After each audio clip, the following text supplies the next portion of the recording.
Il décide alors d'interdire les réunions publiques de l'UPC. Ce qui aggrave la situation car les indépendantistes n'ont pas du tout tenu compte de cette interdiction. En mai 1955, bravant cette interdiction de réunion, les leaders de l'UPC organisent un rassemblement à Douala, au cours duquel le médecin Félix Moumié fut le principal orateur. Le haut-commissaire français, Roland Pré, vexé, décide alors d'envoyer des gendarmes pour réprimer la révolte. C'est ainsi que commence un cycle de violence sans précédent. La répression fait plusieurs dizaines de morts, d'autres sont arrêtés dont beaucoup seront battus en prison. Certains gendarmes sont également molestés par la foule des sympathisants de l'UPC. Les arrestations de militants indépendantistes sont suivies d'émeutes dans plusieurs villes du pays, principalement en zone Bassa et Bamileke. Le haut-commissaire, Roland Pré, obtient de Paris une mesure d'interdiction de l'UPC et fait arrêter des centaines de militants. D'autres prennent le maquis, tandis que les principaux leaders, dont le docteur Moumié, trouvent refuge au Cameroun britannique. Ruben Oumniobé, qui n'a pas pris part à l'insurrection, reste dans un maquis, situé pas très loin de son village natal, en Pays Bassa. Étant le nationaliste le plus populaire du pays, il donne l'ordre aux militants de se calmer car il veut avant tout organiser une démonstration de force à l'occasion des élections des députés à l'Assemblée territoriale. En 1957, l'administrateur colonial, Roland Pré, est remplacé par Pierre Messmer. Messmer n'est pas arrivé tout seul, il est accompagné par Maurice Delaunay, à qui il va confier le commandement de la région sud-ouest, là où existent des maquis indépendantistes.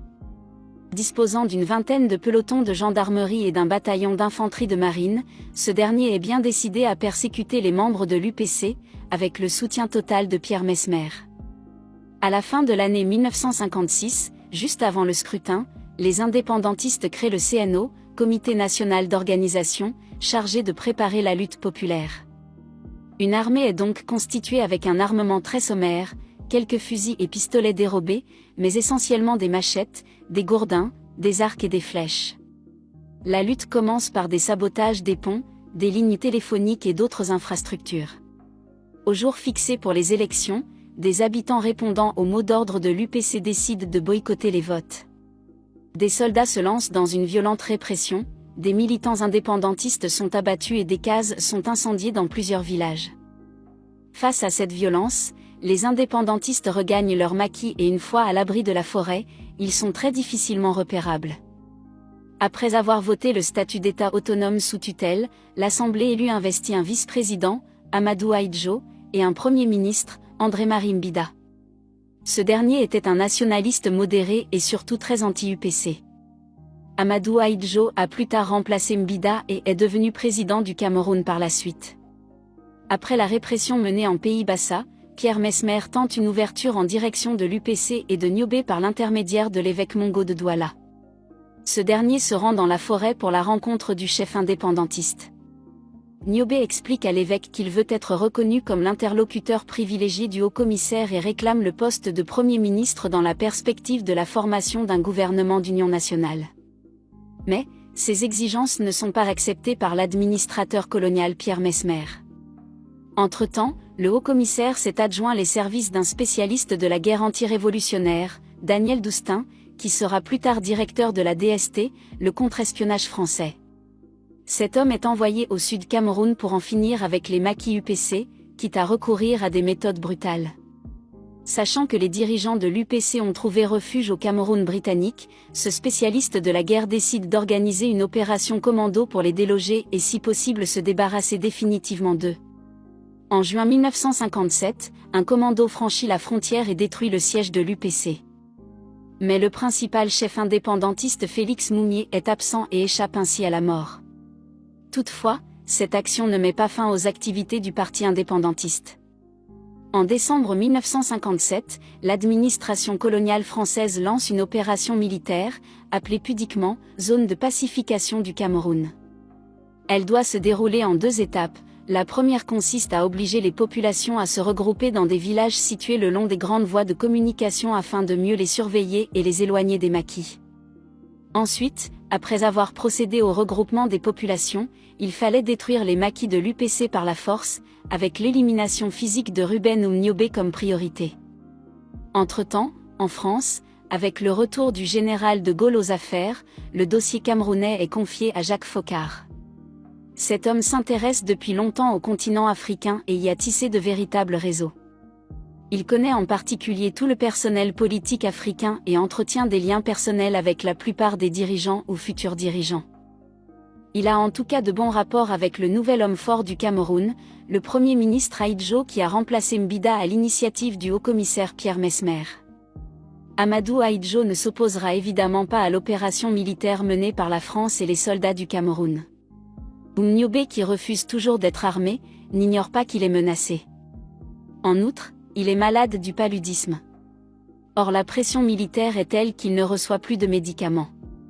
Au fil du temps, ses déplacements deviennent de plus en plus pénibles car il a également la charge d'une famille, sa femme et son bébé. En 1958, au début du mois de septembre, se trouvant alors près de son village natal, le leader nationaliste camerounais s'aperçoit que les militaires sont proches. Mais, la suite n'est pas claire. Selon certaines versions, Ruben Mniobé, sa famille et ses compagnons, fuyant une fois de plus, seraient tombés nez à nez avec une patrouille. Le leader indépendantiste aurait été abattu en tentant de s'échapper. D'autres sources affirment que les militaires savaient exactement où se trouvaient Mniobé et les siens, car il a été trahi par l'un de ses plus proches compagnons, corrompu par des officiers de renseignement français.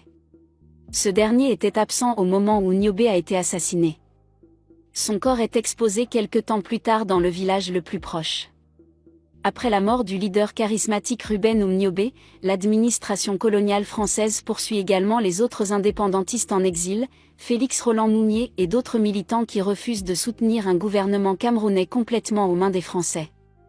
Au début de l'année 1960, dès la proclamation de l'indépendance, on observe des troubles dans certaines régions du pays. Pour Paris, l'assassinat de Mniobé n'a donc pas abouti à la pacification tant espérée. De nouvelles mesures radicales sont de ce fait envisagées contre Félix Roland Mounier et les autres militants qui continuaient de soutenir la lutte pour une vraie indépendance du Cameroun. Pour Félix Roland Mounier, l'indépendance du Cameroun est une fiction. Pour lui, c'est toujours Paris qui tire les ficelles dans son pays, tant sur le plan politique qu'économique. Mounier est un révolutionnaire intelligent et débordant d'énergie. Il est donc capable d'entraîner beaucoup de gens derrière lui, ce qui inquiète la France. Afin de l'éliminer physiquement, Paris se tourne donc vers les experts de la SDEC, un service de renseignements extérieurs français. Un assassinat politique ne pouvant être décidé qu'au plus haut niveau, Jacques Foccart n'a pas pu y être étranger. Disposant d'un bureau à l'Élysée et s'entretenant régulièrement avec De Gaulle, il jouissait de la pleine confiance de ce dernier et avait donc la possibilité d'ordonner une mesure plus radicale. Au siège du service de renseignements extérieurs français, on apprend que le jeune révolutionnaire camerounais, Félix Roland Mounier, veut se rendre en Suisse.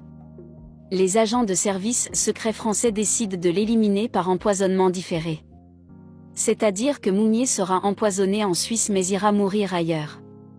Pour parvenir à leur fin, ils se servent donc du thallium, une substance qui tue en quelques jours mais ses effets ne se manifestent pas dans l'immédiat. Pour piéger le jeune indépendantiste Mounier, un soi-disant journaliste sympathisant de la cause camerounaise lui offre un dîner dans un restaurant en Suisse. Ce journaliste, qui est en réalité un agent français, verse le poison dans le verre de Mounier alors qu'il était au téléphone. Lorsqu'il revient à table, il ingurgite son verre et la nuit même, il commence à souffrir. Étant un médecin lui-même, il se rend vite compte qu'il a été empoisonné avant de sombrer dans le coma. Le jeune Mounier meurt donc en Suisse et sa mort provoque des troubles en pays bamilékais. Toute la région se soulève et plus de 400 000 Bamilékais entrent en résistance contre le pouvoir. La situation devient de plus en plus inquiétante pour le pouvoir camerounais et son tuteur français. L'armée française va donc se livrer à une vraie guerre avec une rare brutalité en région bamilékée, puisque la guerre d'Algérie occultait toutes autres questions.